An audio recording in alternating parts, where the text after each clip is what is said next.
Alors, bonjour tout le monde et bienvenue aujourd'hui dans cette nouvelle vidéo où je vais vous apprendre en fait comment pouvoir modifier l'extension de votre fichier index.html. En tout cas, pouvoir modifier l'extension d'un fichier. Voilà, il y a beaucoup de personnes qui n'arrivent pas à le faire. Donc, raison pour laquelle j'ai décidé de faire cette vidéo aujourd'hui face caméra.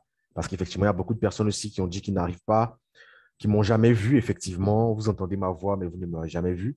Donc, voilà, c'est M. Franck-Olivier Nohan, développeur informatique, qui est le formateur à Laravel et bien sûr aussi le responsable de Laravel. Donc, nous allons sans plus tarder commencer. Alors, donc, comme vous pouvez le voir ici, n'est-ce pas, nous allons créer notre fichier index.html pour qu'on ait l'icône de Google Chrome. Si on a l'icône de Google Chrome dessus, ça veut dire que c'est un fichier HTML. Si on n'a pas l'icône de Google Chrome, ça veut dire que ce n'est pas un fichier .html. OK? Et on va voir ça tout à l'heure. Donc, comme on avait dit dans l'exercice là, dans le cours, on fait un nouveau dossier. On crée notre dossier. Donc là, je vais l'appeler Lara Lovers, HTML, CSS. OK, là, on me dit qu'il existe déjà. Donc, je vais l'appeler juste Lara Lovers pour ne pas écraser l'ancien.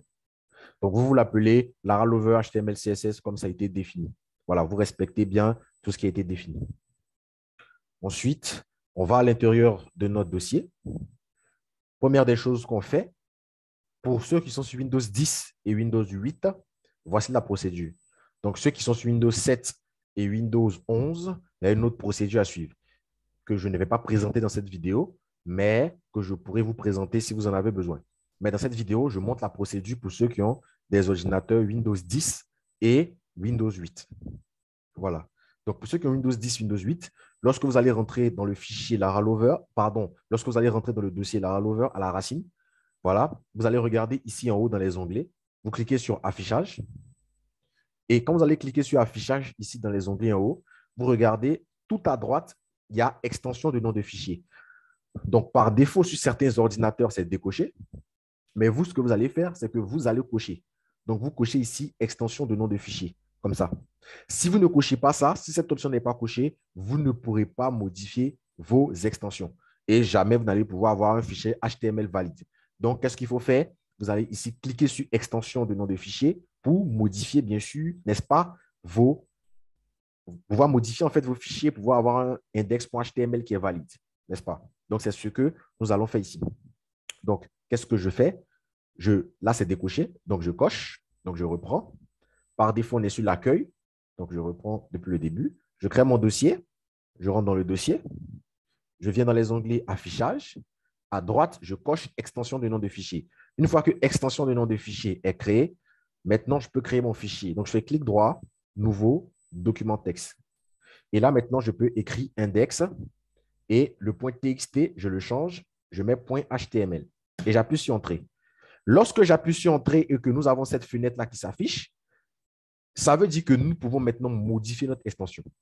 Si cette fenêtre-là ne s'affiche pas, c'est que vous n'avez pas réussi. Voilà, parce qu'à chaque fois que vous allez vouloir changer une extension, votre ordinateur va vous dire que vous êtes en train de changer votre extension. Donc, il faut que cette fenêtre-là s'affiche pour que vous sachiez que, effectivement, vous êtes en train de modifier votre extension. Donc, je clique sur oui et automatiquement, vous voyez ici, nous avons index.html, l'icône de Google Chrome, c'est ajouté dessus. Comme vous pouvez voir ici. Voilà. Donc, je reprends encore la procédure une fois. Je crée mon dossier. Je vais à l'intérieur de mon dossier. OK? Comme ça.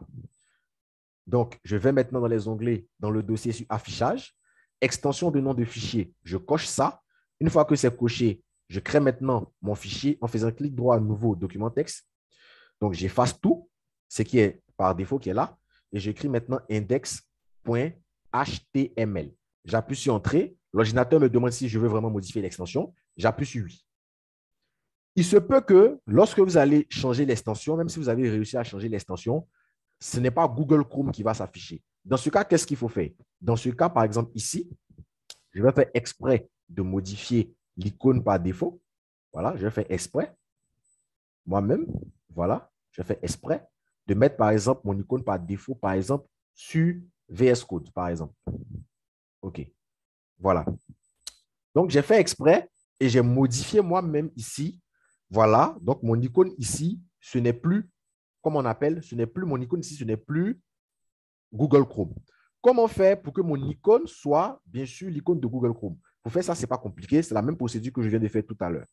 Donc, là, une fois que j'ai fini mon index.html et qu'on m'a demandé si je veux modifier l'extension et que j'ai dit oui, je veux modifier l'extension et que, effectivement, lorsque vous allez modifier l'extension, vous allez voir ici que, effectivement, c'est un HTML. Là, c'est bien écrit HTML. Si ce n'est pas écrit HTML dans le type et que c'est écrit autre chose que HTML, c'est que ce n'est pas un document HTML. Donc, pour que ce soit un document HTML, l'ordinateur doit vous demander est-ce que vous voulez changer l'extension. Une fois que c'est fait, vous regardez ici dans le type, est-ce que c'est un document HTML? Alors, c'est un document HTML. Comment maintenant faire en sorte que l'icône par défaut soit l'icône de Google Chrome? Pour ce faire, ce n'est pas compliqué. Donc, je clique ici une fois que mon fichier est créé avec le point HTML et que c'est vraiment un point HTML. Qu'est-ce que je fais? Je clique dessus une fois. Je fais un clic droit, comme ça. Je fais ouvrir avec, choisis une autre application. Je reprends, je fais un clic dessus, clic droit, ouvrir avec, choisis une autre application. Et lorsque je vais cliquer sur choisir une autre application, je choisis ici Google Chrome. Mais je n'ai pas encore fini. Je clique sur Google Chrome et je clique en bas sur cocher. Ici, là, je coche. Toujours utiliser cette application pour ouvrir les fichiers .html. Donc, je coche ici. Toujours utiliser cette application pour ouvrir les fichiers .html. Je reprends la procédure. Je clique une fois sur mon fichier. Je fais clic droit, ouvrir avec, choisis une autre application, n'est-ce pas? Je coche ici, toujours utiliser cette application. Je choisis Google Chrome et je fais OK. Maintenant, mon fichier sera avec l'extension .html et avec l'icône de Google Chrome. Donc, voici comment faire pour modifier l'extension de votre fichier pour pouvoir avoir un fichier HTML, bien sûr, qui est valide. Donc, merci d'avoir suivi cette vidéo. J'espère que je vous ai aidé. Ici, le formateur Olivier Nohan de Lara Lover. Nous nous donnons rendez-vous pour une prochaine vidéo. D'ici là, portez-vous bien et peace.